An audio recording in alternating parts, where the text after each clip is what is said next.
delayed May Transit Riders Council meeting. Thank you for accommodating me. Definitely delayed by a week, so thank you for readjusting your schedules, as Andy Byford would say. May we have an approval of our agenda today? Thank you. Any corrections or additions to the minutes? Motion to approve. Any objections? That's great. So we'll go to the chair's report. And the chair's report and the board report are somewhat lengthy because it's been a hell of a month, to put it mildly. And I just want to interject, we did not send out the chair's report because it was evolving as breaking news was happening. So we do have copies here if you would like them. Got it. Should have had that breaking news sound when you did that. Yeah, Yeah, like that. Yeah. I figured someone else could do that. Okay, so welcome to our meeting. Since the last meeting, the L train slowdown has been well underway, as everyone is well aware. While the work is disruptive and necessary, it seems as though many riders have heeded the advice of New York City Transit and found the alternative routes and or are traveling less. I can't imagine they're traveling less, but I think alternative routes is definite. Adjacent subway lines such as the M and the G have seen ridership increases of up to 50% during the slowdown periods. And despite a few snags along the way, some of which I have personally witnessed, as I'm sure others have, service has been provided as indicated. We will continue to monitor the project at various times during the slowdown, during the end or beginning of the slowdown, and in various station locations which are affected, which are key stations during this thing, to see how it is going. A key communication outlet during the slowdown are the electronic signage that you see in the stations, which will need to provide clear and timely information. I've already reported that many of them do not, and the signs in the trains are also not upgraded to the point where they're providing the correct information. For instance, during the slowdown of the L line, when the M is rerouted to 96th Street and 2nd Avenue, the signs still show the M as going to Queens. It still shows transfers at, if you're on an F train at Lexington and 63rd, it should say one of the options is transfer to the Q or the M during those hours, but the M is not mentioned at all. So these are little gaps in information. The out front advertising electronic signs, which you see all over the place now, could easily be adjusted to show these during those hours, yet they have not been. I don't know why. Have you reported? I've reported it to Sarah Meyer, I've reported it to Andy, I've reported it to everybody, really, and it hasn't happened yet. I'm told that the brunt of those shifts should be on the conductor. The conductor should be announcing the additional and or fewer, like if you're at Roosevelt Avenue, for instance, in Queens, and you're on a 7, or you're on a G, oh, excuse me, not a G, you're on an E or an F, and it tells you one of the transfer options is an M. At those hours, it isn't. And so they expect the conductor will come on and say, attention, during the hours of the L train slowdown, M service is running in Manhattan, it is not running to Queens. Are there paper signs? No, I don't believe there are. So The pink sign. this is a At real. Ord Square, you mean? Well, no, I mean like where, There's lots of places. Continental Avenue would be the first place that you could switch to an M were it running to Queens, you know, from an E or an F, but those announcements are not being made. but are there No. like M signs No. at 63rd, so if somebody is confused? I haven't seen paper signs there. I will go again and check that. Apparently, during those hours, the conductors are supposed to be coming on and bypassing the electronic announcements that are keyed to the electronic strip map and telling you what is and is not running. Unfortunately, those are the same conductors who, during weekends, are announcing at Chambers Street or World Trade Center you can switch to PATH when PATH is not running for a year, until the end of 2019 there, due to the work in the Hudson River Tunnel. So, you know, there are scripts, and the scripts are by time of day and GO, but not all of them are reading the scripts. So this is a problem. Andrew? Imagine if this is confusing New Yorkers, imagine a visitor. Andrew, there's definitely, I can tell you, there has been times that Q trains have been delayed because people, once they go to Lexington 63rd, they think the M is going through the Broadway line, which we all know it does not. No. There possibility of delay, there is a gap in queue service on the night and the weekend more. You mean, well, they hold it while people are, because Yeah, people are confused? because they're all talking, bugging the conductor out. It's like we need, the crowd control needs to be done on that station when it's going back to. Lexington 63rd? Yes. Can I make a suggestion, because I think we all have stories, because I know I do, Yeah. on the 7 train.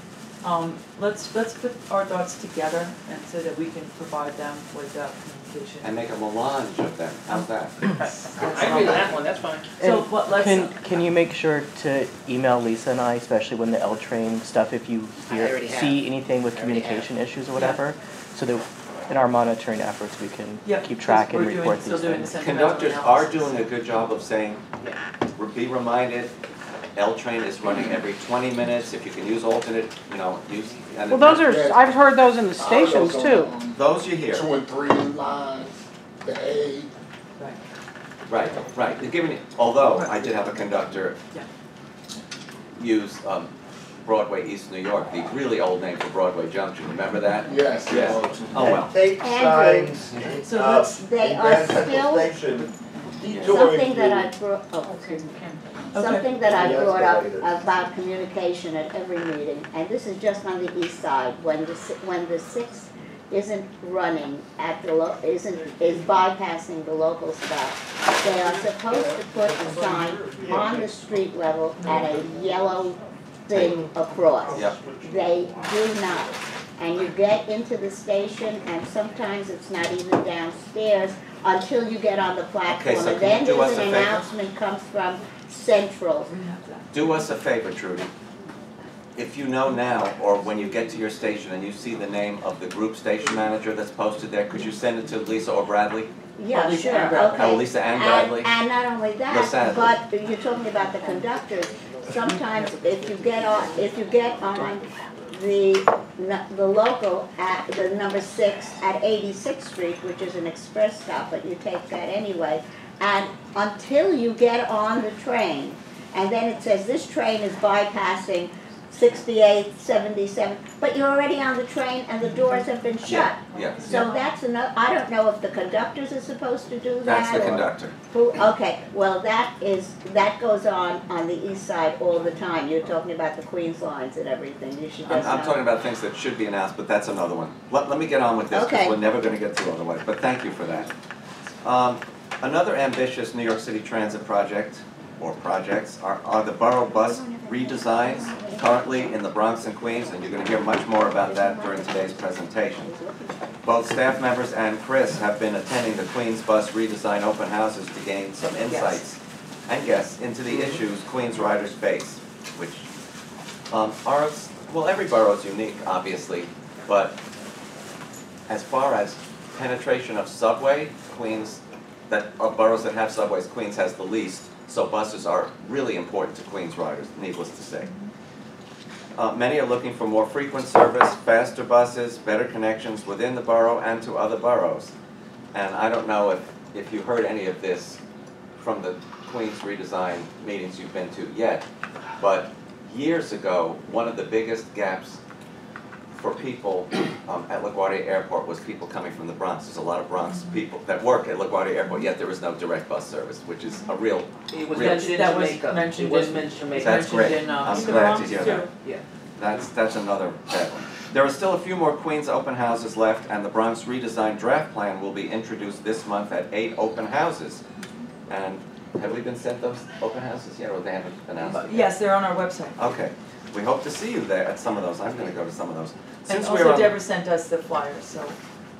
Yeah. Since we're on the topic of buses, it is great news that New York City DOT will allow accessoride vehicles to use bus-only lanes. As we all know, accessoride riders have endured long and difficult trips. Some reports have taken up to 5 hours to complete their trip. A trip that should have been an hour.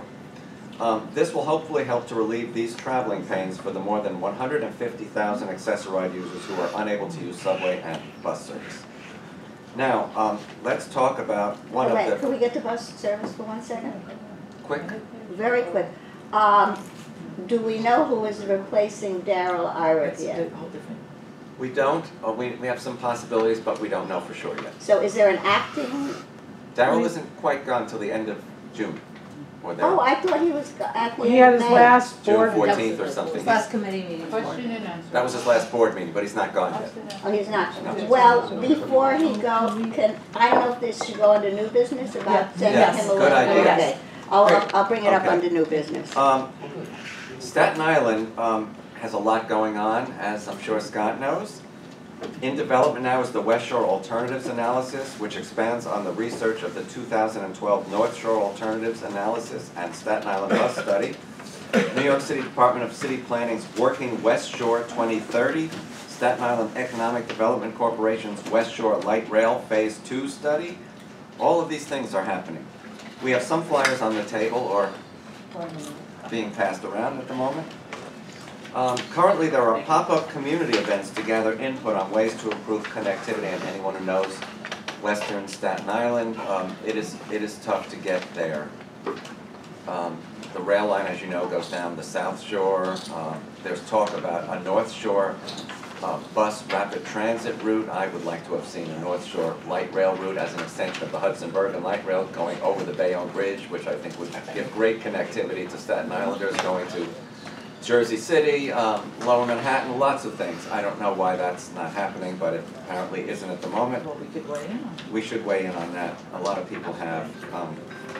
On June 15th, between 5:30 and 8:30, there will be a pop-up event at the Richmond County Bank Ballpark where the Staten Island Yankees play.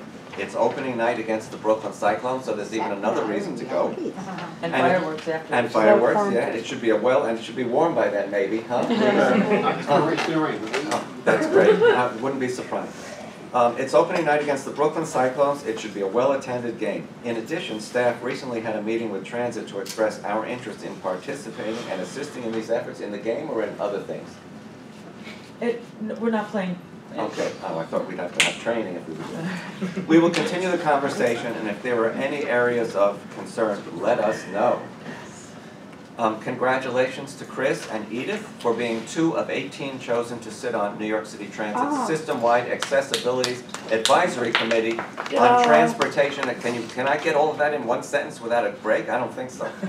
Make a little water. ACTA is the acronym. ACTA. Yeah. Not ACT UP, Chris. ACTA. Okay. The first meeting will be held in June, and we look forward to hearing what the mission of the committee will be as it moves forward. On May 13th, Carol and Chris attended an event hosted by the Transit Center on system-wide accessibility. The event was the culmination of a day-long event at the Transit Center held with a number of transit agencies from around the country to discuss issues and challenges they face in making their systems accessible to the disabled. The night event was a panel discussion of staff from the NBTA, which is Massachusetts, CTA, which is Chicago, Alex Elagudin, who you all know, and New York City Transit President Byford. There are 2 additional developments that we want to make you aware of as well. We learned that, listen to this is a kicker. We learned that yesterday legislation was introduced in the Assembly, the New York State Assembly, by Assembly Member Carroll, who is from Park Slope, I believe? Yes. So he replaced Jim Brennan. Yes.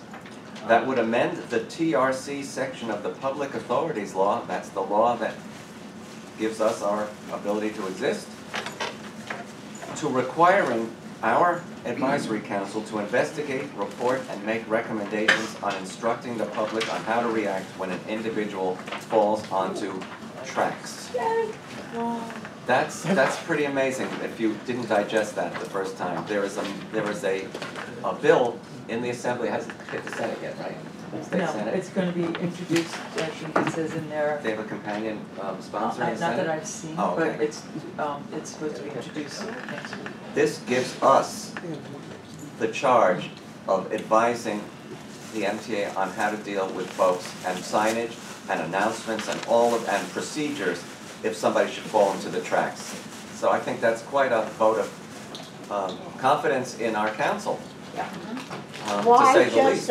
Why just people falling on the tracks? Why not other emergency procedures? That's where they're starting this. Well, if you look at. Was there an incident when Excuse me, somebody Judy, fell if on you the look at tracks? the legislation, Yeah, I'm looking at it now. okay, it includes that's our initial charge, but that we can go beyond that. So And we'll be discussing additional responsibilities with the assembly, needless But to was say. this related to a specific incident? There's been a of lot somebody of falling people on the tracks lately, to put it Really? mildly. Oh. No, not a specific incident, just a increasing number. In fact, President Byford said at one of the recent meetings, when the on-time performance ratcheted up to just 79.8, I mean, just shy of 80% on time, he said, and if it weren't for so many people on the tracks in the last 3 weeks, we might have hit that 80. This is So- people falling. Falling, well, also being pushed, no? It's people on the tracks, it could be, Falling across the board. could be inebriated, it could be Yeah. pushed, Right. falling, Now, who knows? An Yeah. unauthorized person. Or a person can have a seizure. Yeah, seizure. Yes. Because those have been going up a lot. Or homeless people. Yeah, it could be any number. So there's, so we're gonna be looking to all of you, not right now, as we develop this after it's passed, for your thoughts, and we'll looking to bring in an intern to assist us with this as well. This would be a good challenge for that. So I think that's quite something. In addition, following this meeting, we will be sending, listen to this, we will be sending a letter to Chairman Foy regarding the emergency debarment order that was issued last week, and which we were apprised of during the executive session in last week's board meeting, which I will discuss more of in the board report. The letter expresses our concern with the lack of public information about the emergency order and ways for the public to provide input. We are requesting that the chair either allow the rule to expire without adoption or action, or adopt a new emergency rule put forth through a notice of emergency adoption and proposed rulemaking. That's a big, that's actually a legal term there. To supersede the current one and initiate the public process and comment period that we just mentioned. The only public information we've seen, other than the fact that Randy and I were in this meeting, which was an executive session last week, was an article in Politico published last Friday, the day before a holiday weekend. Oh, yeah. While we strongly agree that steps are needed to rein in construction costs, overruns, delays, and all of that, we suggest that the debarment rules, which are required per the fiscal year 2020 budget legislation, should be considered as part of the overall MTA reforms that are being considered. The public has a right to know what the new rules are and the effect they may have on ongoing and new construction. And projects that would be subject to this, which I will get into more in the board report, include East Side Access, positive train control installation, CBTC installation, probably ultra-wideband installation, new rail and subway car purchases, Long Island double track, Penn Access for the New Haven line. For everything. It's for everything. And consultants, not even talking. Yes, yes. I'll go into the details of this debarment rule that was sprung on everybody. The letter goes on to say the proposed regulations should be announced and discussed at the June committee and board meetings prior to a vote. You can see a lot has been going on lately. Now, Why is it called debarment? because it stops a company or a consultant from doing Bars business them. with the MTA. They're For barred. 5 years. Yeah. Okay, They have a certain number of Oh, I've overruns. just never heard that term before. It's Is a it a legal legal term, yeah. term? You mentioned the accessorides in the report. Does it include vans as well as car service cars, or it's just vans? AAR, accessorized vehicles, For 4 passengers or more in the bus lanes. in the bus only lanes, It yeah. was a change to city city traffic rules. Oh, I got it, but they Yeah. use, but I'm still not clear on the answer. They use car service vehicles that accommodate more than 4 people Right, in lieu of the vans. So I'm asking, does it apply to both? amen.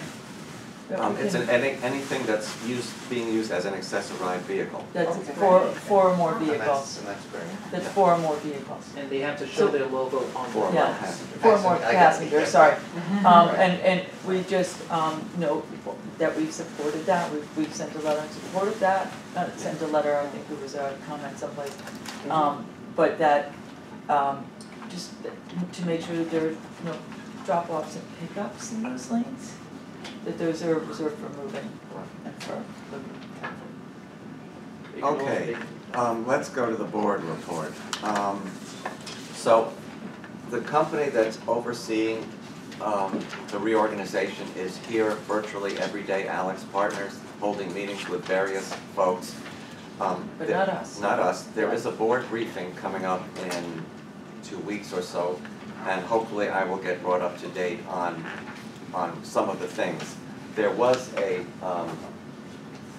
forensic audit meeting going on when I went up to the 20th floor earlier, so that's, there all the, Ferran and all of the key people were in there for that meeting. That continues to go on. So we did publicly call for, or we signed on to a letter that called for the results of the audit and the results of the reorganization.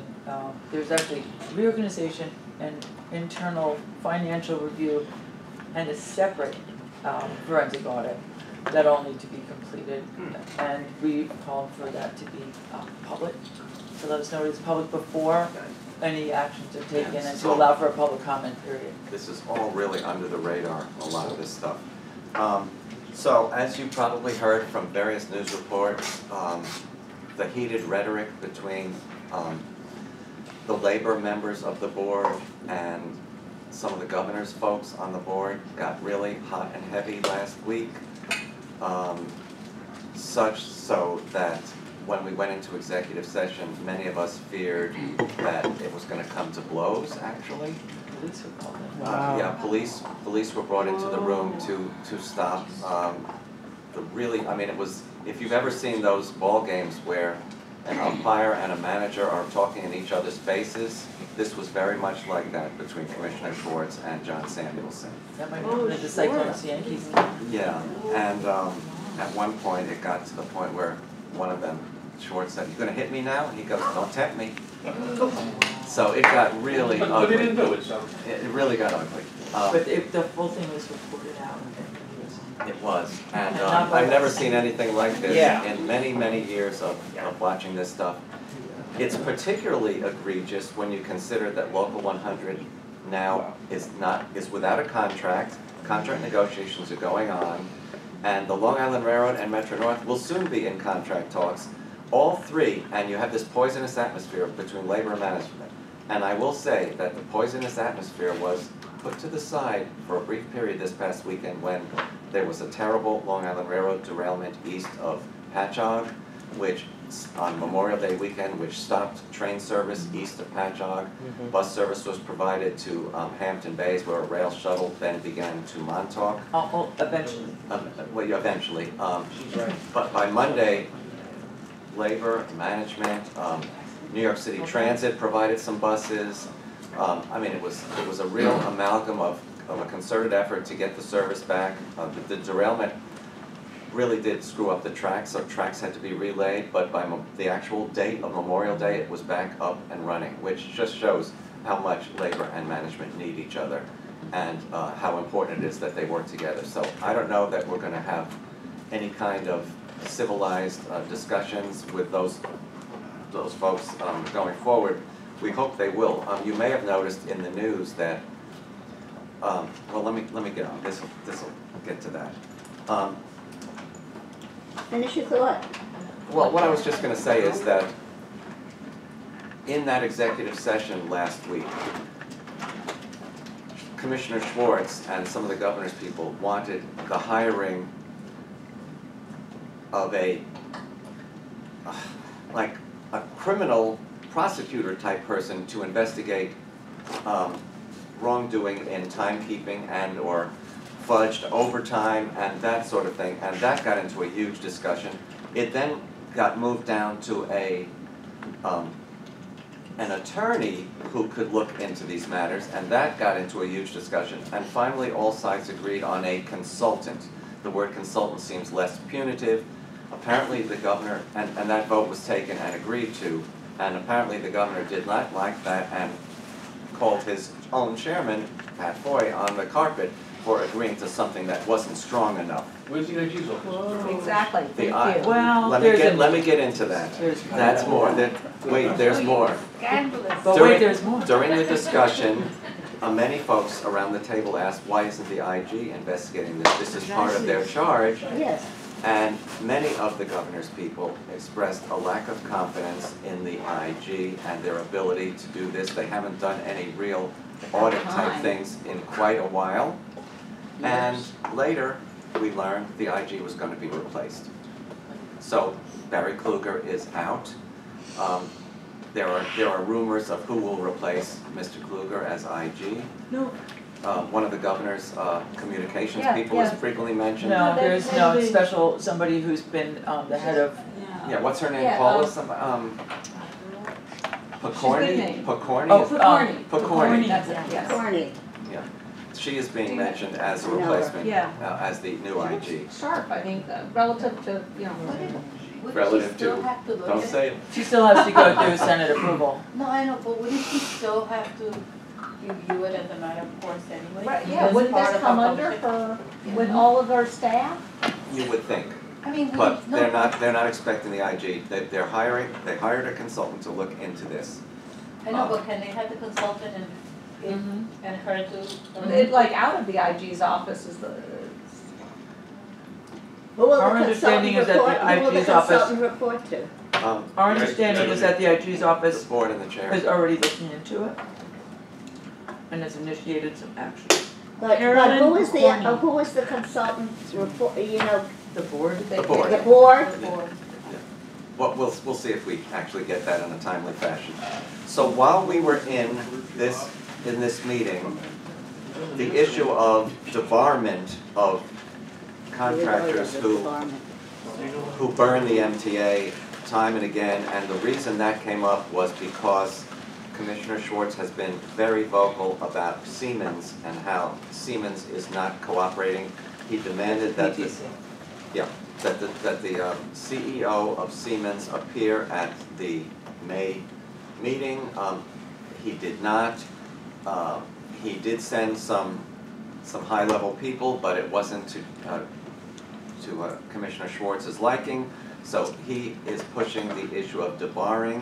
When we got into the executive session, it turns out that the chief legal counsel of the MTA, Tom Quigley, had filed paperwork to have this emergency piece of legislation go into effect that morning. We had no language of it, we had no advance. Retroactive to April 12th. Retroactive to April 12th, the language of which says debarment proceedings automatically proceed if a contractor and or consultant and anyone else that's doing business with the MTA is either 10% over budget or 10% late on their deliverables, yeah. And supposedly this will come back to the board for a yay or nay, but the proceedings begin, you know, without any, it's automatic now. Now, I looked at Ronnie and I said, wow, that's gonna really lower the amount of people that are gonna wanna do business with the MTA, and she goes, you think? So, you know, this is troublesome, and So it was. this is the reason why the letter that Lisa was referring to was drafted and which we're gonna send to Chair Foy, because this kind of thing was done in the dead of night, basically, under closed doors, and when we came out of executive session, it wasn't even mentioned. And the public has a right to know these things, and this has to be discussed in an open manner, one would think. 'Cause this is a total change of procedure for the MTA. 10% is really factored in, it's a cost. Well, it's gonna be factored in more now. The board still gets to say yay or nay, but it's automatic. After a series of proceedings occur. So you would, I mean, It's not like East Side Access immediately. is way over all of those things. Oh, well, East Side Access is Right. ludicrous. So there are a lot of concerns, I mean, it was written into budget legislation, the debarment language, but from the conversations I've had, it wasn't, the budget was passed on Sunday. The language was added at 2 o'clock in the morning, Sunday morning. So it wasn't even discussed or disclosed as part of the, conversation in the budget discussion.